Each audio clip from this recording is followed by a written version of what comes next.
President Trump and president పుటిన్ల మధ్య జరిగిన చర్చల్లో ఒక కాల్పుల విరమణ ఒప్పందం పైన అవగాహన కుదిరింది.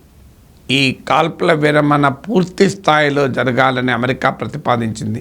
వాస్తవంగా అమెరికాకు ఉక్రెయిన్కు మధ్య సౌదీ అరేబియా రాజధానిలో జరిగిన చర్చల్లో ఈ సీజ్ ఫైర్ అనేది 1 రోజుల కాల్పుల విరమణ అని ప్రతిపాదన వచ్చింది.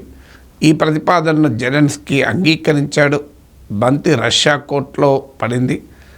రష్యా అధ్యక్షుడు పుటిన్తో ట్రంప్ ఫోన్ కాల్ చేసి మాట్లాడారు 2 hours వరకు. ఇందులో కుదిరిన అవగాహన ఏంటంటే టోటల్ సీజ్ ఫైర్కు రష్యా ఒప్పుకోలేదు, అనేక కండిషన్స్ పెట్టింది. కానీ పార్షియల్ సీజ్ ఫైర్కు ఒప్పుకుంది. ఈ పాక్షికమైన కాల్పుల విరమణ అంటే ఏంటి అగ్రీ అయింది అంటే ఫేజ్ 1లో యుక్రెయిన్కి చెందిన పవర్ సప్లైస్ని అటాక్ చేయము అని పుటిన్ అంగీకరించాడు. ఆ తర్వాత సీ పైన అటాక్ చేయము, ఇతర ల్యాండ్ రూట్ల పైన అటాక్ చేయము, ఇవన్నీ ఉంటాయి. కానీ ఫస్ట్ పార్షియల్ అగ్రిమెంట్లో కుదిరింది ఏంటంటే Russia will not attack power supply stations.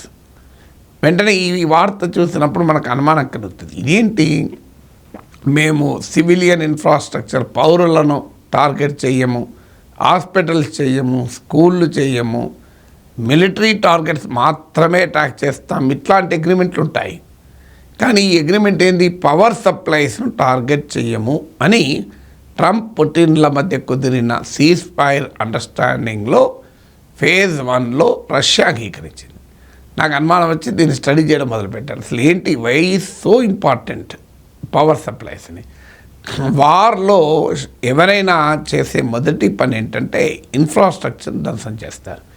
అది ట్రాన్స్పోర్ట్ ఇన్ఫ్రాస్ట్రక్చర్, బ్రిడ్జిల్ని అటాక్ చేస్తారు, అలాగే మీకు ఎయిర్పోర్ట్లు అటాక్ చేస్తారు.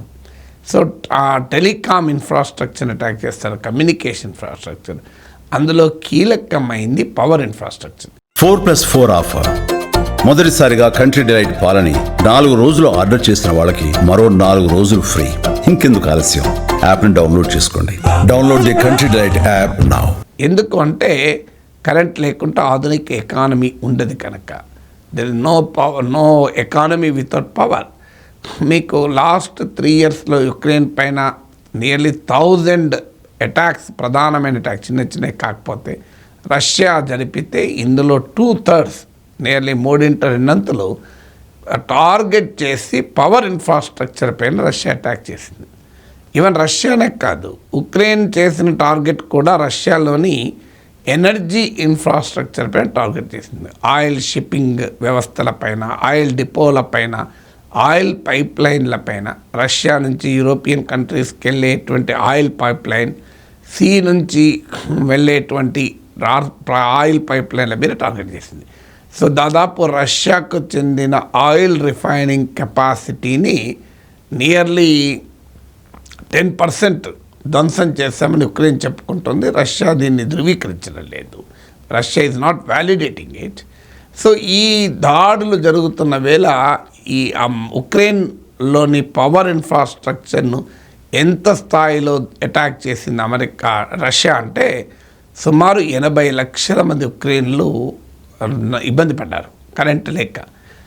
అయితే ఒక అదృష్టం ఏంటంటే ఇదంతా ఒకటేసారి జరగలే. మొత్తం దేశమంతటా పవర్ పోయే స్థాయిలో రష్యన్ అటాక్స్ లేవు.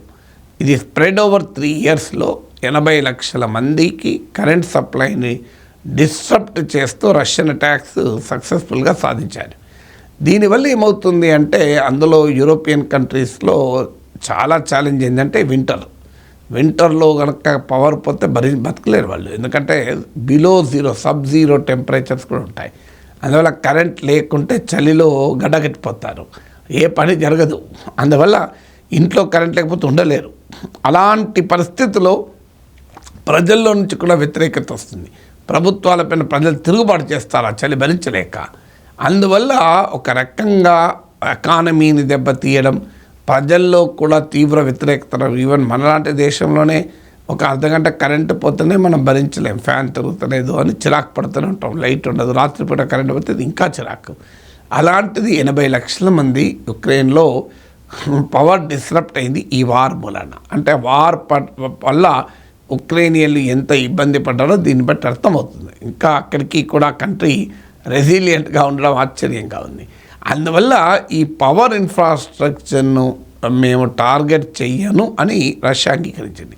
ఇందులో క్యాచ్ పాయింట్ లైన్ ఏంటంటే, ఇప్పుడు ట్రంప్ కొత్త బార్గెన్ మొదలుపెట్టాడు. నిన్నదాకా ఏమన్నాడు, రేర్ ఎర్త్ మెటల్స్లో 50% ఇచ్చేయాలన్నాడు కదా.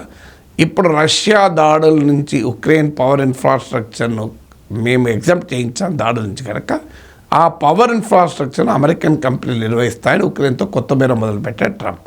బట్ ఏదైనా ఈ సీజ్ ఫైర్లో పవర్ ఇన్ఫ్రాస్ట్రక్చర్ అంత కీలకమని మనకు అర్థమవుతుంది.